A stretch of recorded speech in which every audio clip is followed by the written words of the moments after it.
حضرت شہربانو، حضرت زین العابدین اور حضرت زینب سلام اللہ علیہم، ان تینوں کو ایک اونٹ پہ باندھا گیا اور باقی اونٹوں پہ باقی سادات کو، حضور کی شہزادیوں کو باندھا گیا، رسیوں میں جکڑا گیا اور اونٹوں پہ باندھ کر کے کوفے کی جانب آگے آگے شہیدوں کے سر چل رہے ہیں اور پیچھے یہ قافلہ چل رہا ہے۔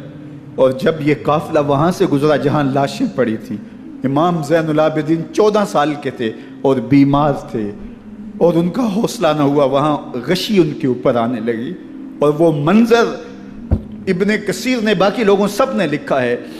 کہ پھر جب ان کی یہ حالت ہوئی تو پھر سیدہ زینب سلام اللہ علیہا، جنہوں نے ابھی تک بڑے حوصلے کے ساتھ ساری مشکلات کا مقابلہ کیا تھا، اب ان کے بندھن ٹوٹ گئے اور آنکھوں سے آنسو بہنے لگے اور سیدہ زینب تھے امام حسین رضی اللہ تعالیٰ عنہ کی لاش پہ کھڑے ہو کے،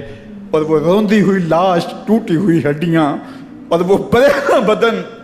کٹا ہوا سر نیزے کی نوک پہ اور لاش یہ پڑی ہے، تو حضرت سیدہ زینب نے مدینے کی طرف منہ کر کے جو ہے وہ حضور سے فریاد کی،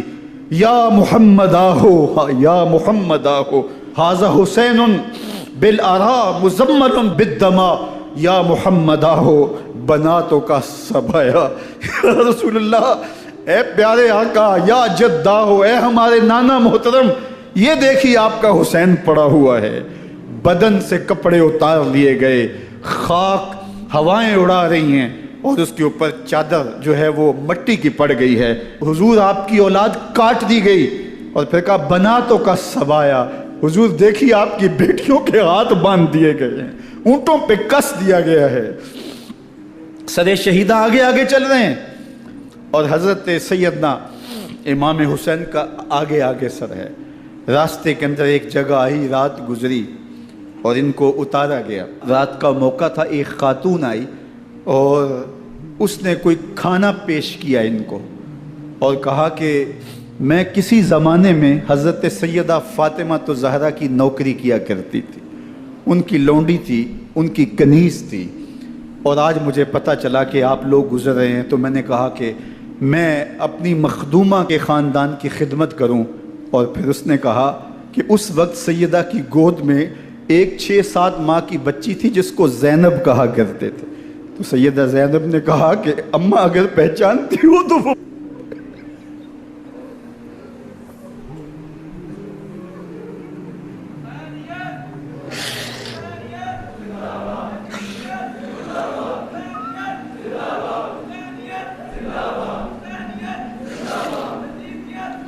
یہ تاراج اور لٹا ہوا کارواں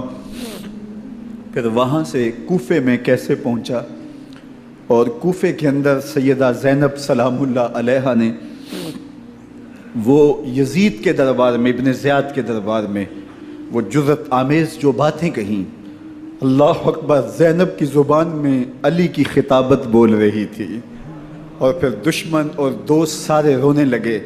اور وہ کیا دل گداز منظر تھے، اور پھر یہ سروں کا قافلہ اور سادات کرام کا مشکیں کسی ہوئی ہیں اور اونٹوں پہ باندھے ہوئے، ان کو وہاں سے پھر قادسیہ اور قادسیہ سے پھر دمشق یزید کے دربار میں پہنچایا گیا، اور وہاں سے یہ لٹے ہوئے خانمہ برباد تاراج لوگ مدینہ المنورہ میں کیسے پہنچے، اور اہل مدینہ نے کیسے استقبال کیا، اور وہ منظر کتنا دلگداز تھا جب اہل مدینہ زینب سے پوچھتے تھے زینب حسین کہاں ہے،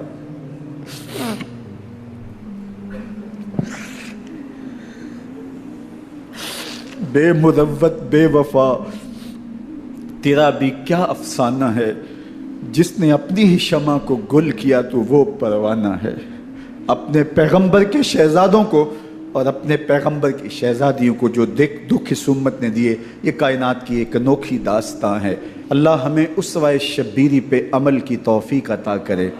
اور ان کے نقوش پاک کی برکتیں دے، اہل بیت کی محبت ہماری روحوں میں جذب کر دے، اور جس عظیمت کے ساتھ، جس حوصلے کے ساتھ انہوں نے دکھوں کو جھیلا،